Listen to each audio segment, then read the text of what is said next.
વડાપ્રધાન નરેન્દ્ર મોદીના સ્વપ્ન એવા સ્વચ્છ ભારત સુંદર ભારતને આગળ ધપાવતી સુરત ગર્લ્સ પોલિટેકનિકની વિદ્યાર્થીનીઓએ આજે સેન્ટ્રલ એસટી બસ ડેપો પર સફાઈ અભિયાન હાથ ધર્યું હતું. તો તમાકુ ખાનારાઓને ગુલાબનું ફૂલ આપી તમાકુનું સેવન છોડી દેવા માટે જણાવાયું હતું. ભારતને સ્વચ્છ બનાવવા માટે વડાપ્રધાન નરેન્દ્ર મોદીએ નેમ લીધી છે. ત્યારે મોદી સરકાર આવ્યા બાદ અને નરેન્દ્ર મોદીએ સ્વચ્છતા અભિયાનની જાહેરાત કરતા જ આખા દેશમાં સ્વચ્છતા ઝુંબેશ શરૂ થઈ ગઈ છે. ત્યારે સુરતમાં પણ સરકારી કચેરીઓ સાથે વિવિધ સામાજિક સંસ્થાઓએ પણ સફાઈ ઝુંબેશ હાથ ધરી સ્વચ્છતા ઝુંબેશમાં ભાગ લીધો છે. ત્યારે આજરોજ અઠવા ગેટ ખાતે આવેલ ગર્લ્સ પોલિટેકનિક કોલેજની વિદ્યાર્થીનીઓએ સુરતના એસટી ડેપો ખાતે સફાઈ અભિયાન હાથ ધર્યું હતું અને તમાકુ ખાનારાઓને ગુલાબનું ફૂલ આપી તમાકુનું સેવન છોડી દેવા જણાવ્યું હતું. ગવર્મેન્ટ ગર્લ્સ પોલિટેકનિક અને જીટીયુ ગુજરાત ટેકનોલોજીકલ યુનિવર્સિટીની કમ્બાઇન સાથે એક સ્વચ્છતા અભિયાનનો અમે કાર્યક્રમ સ્ટાર્ટ કર્યો છે.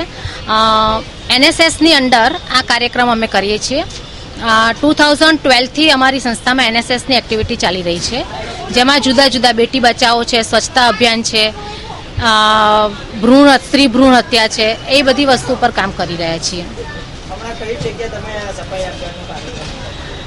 2 દિવસ પહેલા મેં નક્કી કર્યું કે સુરતના મુખ્ય બસ ડેપો છે, બસ સ્ટેન્ડ છે, જેની અંદર આ કાર્યક્રમ કરીએ કે જેથી કરીને બહોળી પ્રસિદ્ધિ થાય અને લોકોમાં સ્વચ્છતા અન્વયે જાગૃતિ આવે.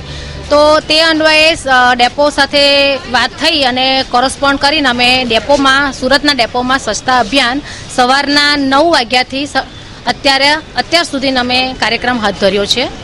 ત્યારે શહેરની તમામ કોલેજો અને શાળાઓમાં પણ હાલ વિદ્યાર્થી તેમજ વિદ્યાર્થીનીઓ દ્વારા શાળાના સંચાલકો અને પ્રાધ્યાપકોની આગેવાનીમાં સફાઈ અભિયાન હાથ ધરી ભારતને સ્વચ્છ બનાવવાની કામગીરી કરાઈ રહી છે. Bureau report S9 news, Surat.